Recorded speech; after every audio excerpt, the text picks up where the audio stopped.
Hello guys, welcome back. In this video I'm going to show you how you can easily check network usage on Telegram and how you can easily reset this data. Be sure to watch the video to the very end so you don't make any mistakes.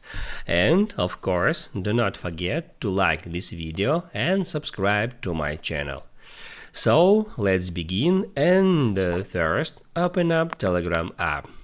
On Telegram, first off, get into settings and then you need to get into data and storage.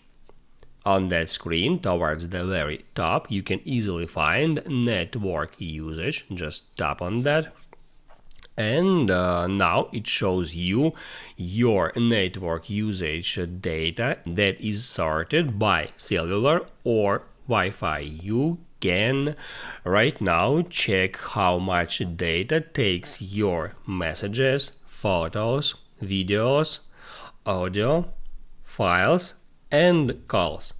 And the same about Wi-Fi. You can go through all of that data, and if you wish, you can reset these statistics simply by tapping right here.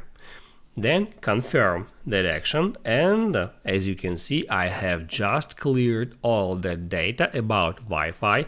I can open up cellular tab now, and I can do the same right from here for cellular in that way. Now you can write down in the comments below if you have any questions about that tutorial, and also I recommend you to check out my Telegram tutorials playlist, which you can easily find in the description. Hit the like button if you liked that video, and see you in the next one.